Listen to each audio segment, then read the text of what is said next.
नमस्कार। आज हम महाशिवरात्रि पर जो एक बहुत जरूरी एक पवित्र रिवाज है, जलाभिषेक, उसके पीछे के मतलब को थोड़ा समझने की कोशिश करते हैं। हमारे पास एक लेख भी है इस बारे में जो इस पुरानी परंपरा पर काफी रोशनी डालता है। जी। तो ये बस एक रस्म है या फिर शिवलिंग पर जल चढ़ाने का कोई गहरा आध्यात्मिक मतलब भी है? चलिए देखते हैं इस लेख में क्या है। हाँ, पता लगाते हैं। तो सबसे पहले ये जलाभिषेक आखिर है क्या चीज?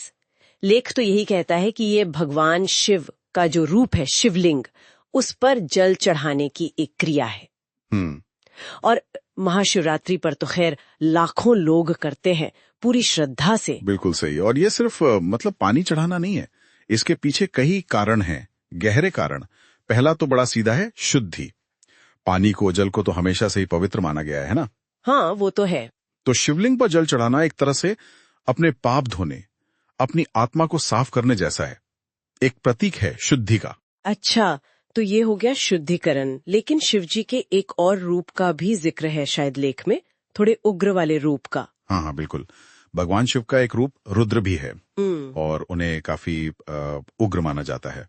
तो मान्यता यह है कि उनकी इस तेज ऊर्जा को, उस उग्रता को शांत करने के लिए, उसे बैलेंस करने के लिए भक्त उन पर जल, दूध, ठंडी चीजें चढ़ाते हैं। अच्छा। हाँ, ताकि उनकी ऊर्जा थोड़ी शांत रहे, संतुलित रहे। दिलचस्प है कि पानी जैसी मामूली चीज का इतना गहरा मतलब है शिव की उग्रता को बैलेंस करने में।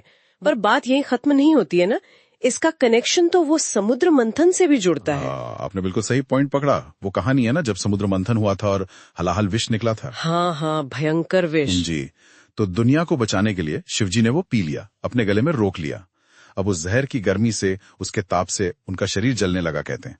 बहुत ज्यादा ताप बढ़ गया। ओहो। तो देवताओं ने फिर क्या किया, उनके ऊपर लगातार पानी डाला, जल की धारा डाली, ताकि वो ताप कम हो, वो जलन शांत हो। अच्छा, तो ये जलाभिषेक उस घटना की याद भी है और शिवजी का शुक्रिया अदा करने का तरीका भी। बिल्कुल, ये उस त्याग के प्रति एक तरह की कृतज्ञता है। और हाँ, सिर्फ इतना ही नहीं, ये समर्पण का भी प्रतीक है। जब भक्त शिवलिंग पर जल चढ़ाता है तो वो एक तरह से खुद को, अपनी इच्छाओं को, अपने अहम को, वो सब कुछ भगवान को सौंप रहा होता है। हाँ। ये भगवान से जुड़ने का, उनके आगे अपनी आस्था दिखाने का एक बहुत ही विनम्र तरीका है। और फिर महाशिवरात्रि के दिन इसका महत्व और बढ़ जाता होगा। जी हाँ, महाशिवरात्रि तो है ही खास।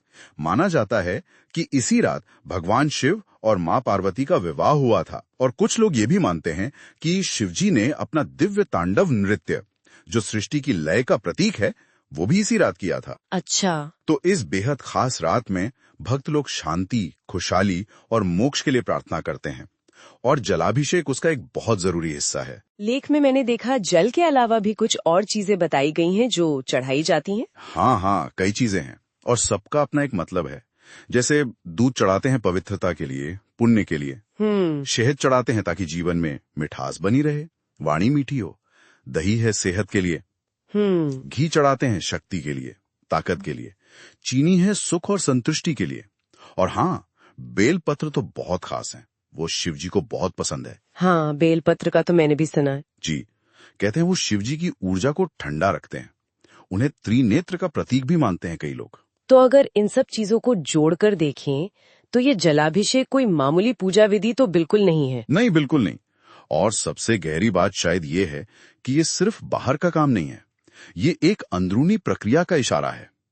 जब भक्त जल या दूध या कुछ और चढ़ा रहा है तो वो सिंबॉलिकली, प्रतीकात्मक रूप से अपने अंदर की गंदगी, अपना घमंड, अपनी नेगेटिविटी, वो सब भगवान को दे रहा है।